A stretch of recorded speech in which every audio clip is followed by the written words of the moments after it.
Yo, how's it going, everybody? Welcome back to the channel. Now, in today's video, we're going to be making a prediction for each and every single fight on this fight card that's supposed to be going down this Saturday, UFC on ABC, Whittaker versus de Ridder. The first fight of the night is Martin Buday versus Marcus Buchecha Almeida. For those of you guys that don't know who Almeida is, he is an absolute jiu-jitsu phenom. The way that I do see this fight going down is Marcus Buchecha getting a quick freaking takedown and submitting the fight. I do not see how Martin Buday is able to compete with somebody that's super high level in jiu-jitsu like Marcus Buchecha. I think this fight ends probably in round one. That's the way that I see it. So we're going to go ahead and pick Marcus Buchecha to get the finish early in round number one. Now, the second fight of the night is going to be Muhammad Yahya versus Steven Nguyen. The way that I see it is Steven going ahead and get the win. And for this specific statistic that I'm seeing here right now, for those of you guys that can't see it, yeah, Steven Nguyen lands almost 8 strikes per minute,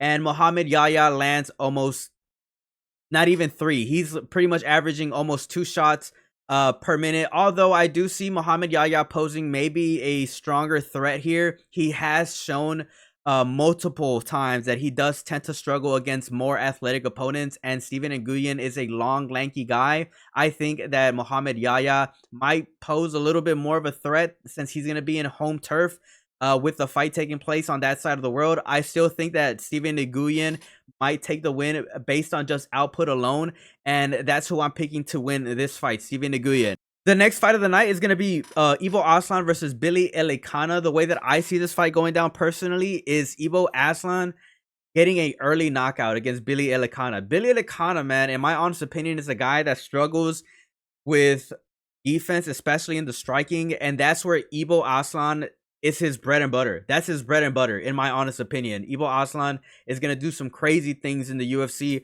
Mark my words, ladies and gentlemen. Billy Elikana, I think that he might pose a little bit of a threat in the grappling and wrestling, but Ivo Aslan has an 83% takedown defense, and I think that's going to be pose a very, very good opportunity for him to get an early round knockout, especially in rounds 1 or in round number 2. So I'm going to go ahead and pick Ivo Aslan to get the dub in this round, or in this fight. Fourth fight of the night is going to be Amanda Ribas versus Tabitha Ricci. I'm going to say something about Amanda Ribas. I think that she is going to be the winner in this fight. I think that she's only lost to like really, really good fighters in her division, like Mackenzie Dern and Rose Namajunas. Those are some of the top fighters right now in her division. I like Tabitha Ricci, but I just think that Amanda Ribas has just better statistics overall, and I just don't see a path to victory for Tabitha Ricci. I think that Amanda Ribas' better striking and overall better defense in terms of the grappling and wrestling is going to eventually lead to a decision win. So we're going to go ahead and pick Amanda Ribas to get the dub in this one. So the next fight of the night is Davy Grant versus Damon Blackshear. In my honest opinion, I do see Damon Blackshear using his grappling skill set to beat Davy Grant.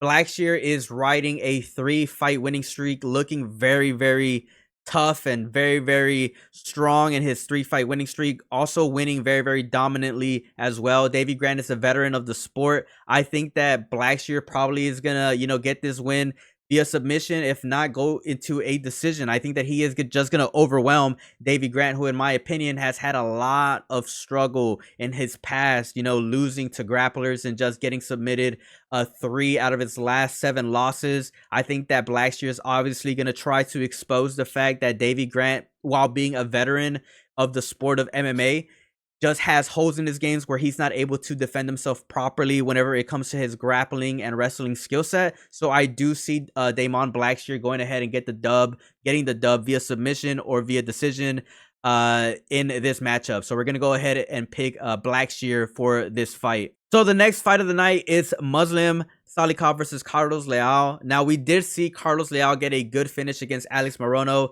and Salikov did get a KO win against Song Kenan. Now, I would just say this. Carlos Leal is a younger guy. Salikov is 41 years old. Carlos Leal is known for his pace and pressure. I don't know. I personally do think that Carlos Leal's pace and pressure might pose a big factor in this fight. I hope and pray that Salikov, even though he is a striker as well, does have a good training camp, and he did have a lot of cardio sessions, because Carlos Leal's pressure is no joke. without further ado, man, I'm going to go ahead and go with my pick. I'm picking Carlos Leal to take the dub in this one. So the next fight is going to be Bryce Mitchell versus Nurmagomedov. This is a very interesting one. Bryce Mitchell is going down to bantamweight after being a freaking mop in the featherweight division. He was 2-3 in his last 5 fights. I will say this, Nurmagomedov is a interesting opponent. Nurmagomedov is a guy that comes forward. He's very, very aggressive. But I will say, and I'm just going to say this, man, I think that Bryce Mitchell might win this one. Since Bryce Mitchell is a very grapply type fighter, he likes to wrestle, likes to grapple, likes to control a lot. It might work in his favor that Nurmagomedov is a fighter that likes to come forward and is pretty much open to a lot of positions where Bryce Mitchell might use his momentum to go for takedowns and just control the fight that way and just win round after round after round and beat Nurmagomedov based on just winning rounds alone.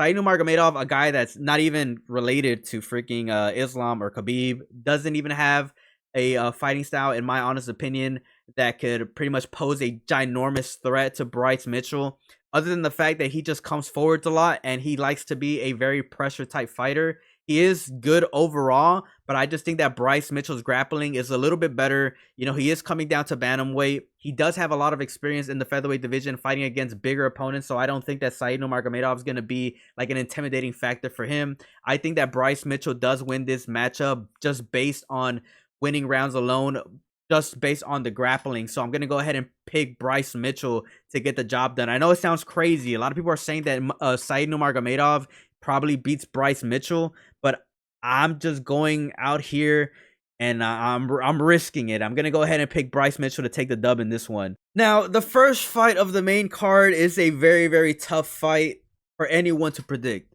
And I think anyone out there going and saying that any one of these fighters is like the definitive winner in their predictions is just not being honest with themselves.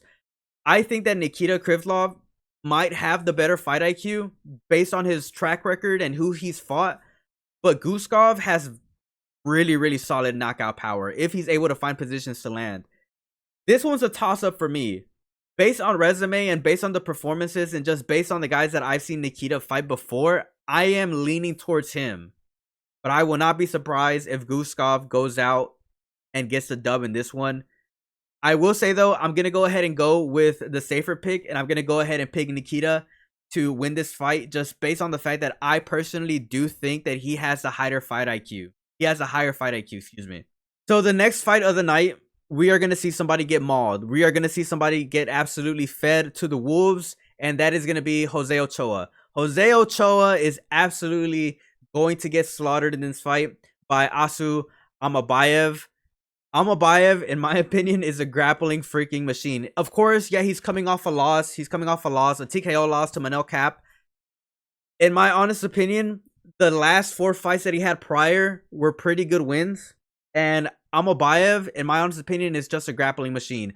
I have to give Jose Ochoa a lot of credit for stepping up on short notice to face someone as crazy as an opponent as Amabayev, because Amabayev is a steep step up in competition. But we are going to see Amabayev get a dub.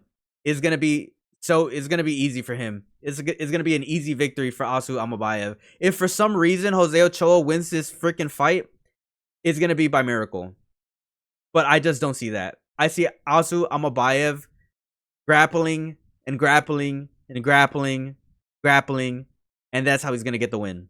Easy win for Asu. That's the way that I see it. Now, the next fight of the night is going to be Shara Magomedov taking Marc-Andre Barriault. I'm just going to go ahead and be honest, man. I am not the biggest fan of Shara Magomedov. I think that he's just in the UFC to get highlights, and I think that he's going to be a good boy in this matchup against Marc-Andre Barriault and do exactly what the UFC wants him to do, and that's go out and get highlight reels. Marc-Andre Barriault is a very brawly type fighter. I do see him coming forward a lot.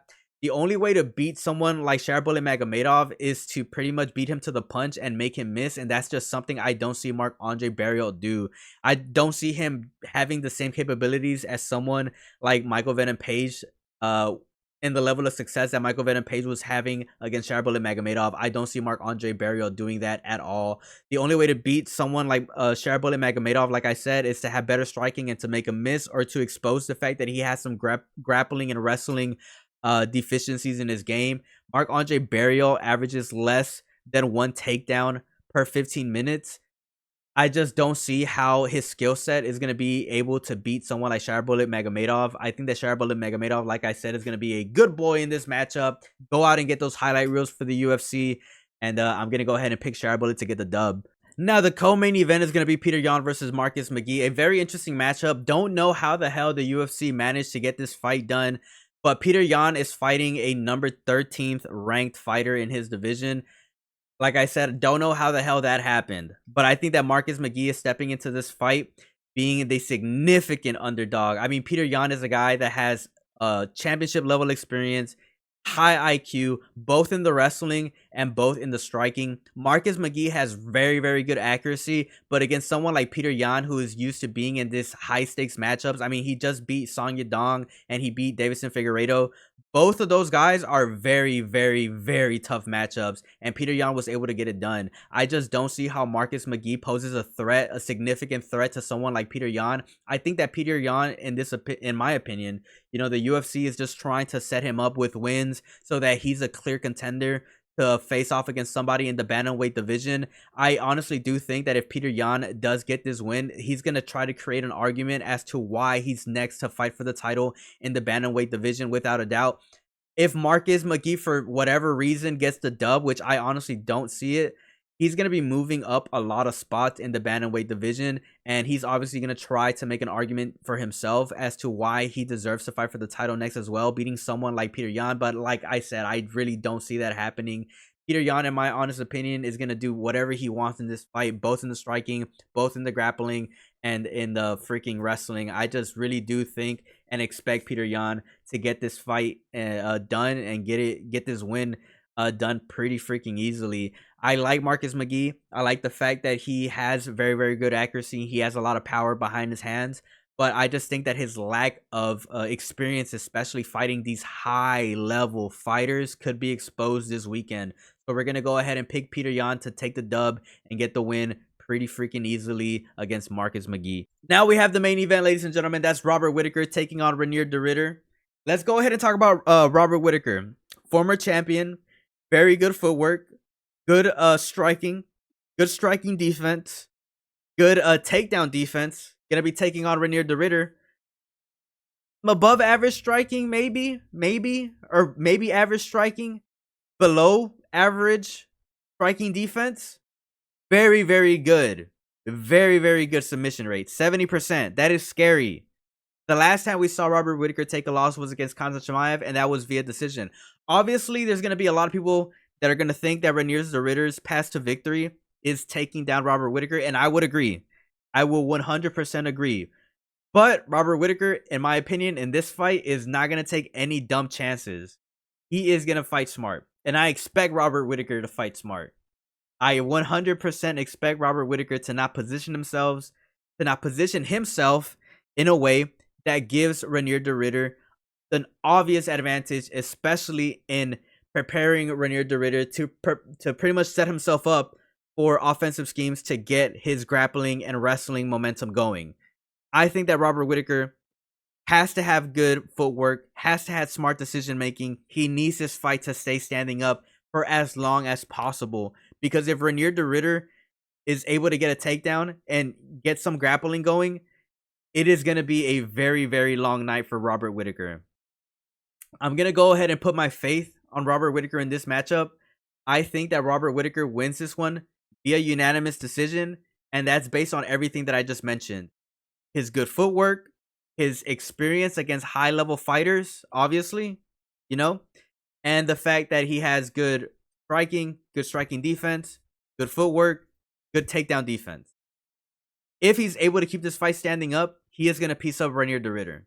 But he cannot make dumb mistakes. Not the same dumb mistakes that we saw him take against Khamzat Chimaev. Because without a doubt, Reinier de Ridder probably looked at that film, and he probably tried to see where Robert Whittaker makes some mistakes. In my opinion, when Robert Whittaker makes his dumb mistakes is whenever he tries to be unnecessarily aggressive. What I mean by that is by coming forward and being Captain Obvious too goddamn much. He cannot do that against Reinier de Ridder. Reinier de Ridder, a lot of you guys may not know, championship level guy. He was a champion over at one championship on the other side of the world. Things are a lot different in the UFC. But Robert Whittaker, man, please do not fight dumb. I know you have good footwork. I know you have championship level experience. It's time to show that. We're going to go ahead and pick Robert Whittaker to take the dub in this matchup against Reinier de Ridder. That pretty much sums up everything, ladies and gentlemen. Let me know your thoughts down in the comment section below. If you guys agree or disagree with anything that I said in this video, let me know down in the comments. Subscribe to the channel for more UFC videos. As always, peace out and have a good one.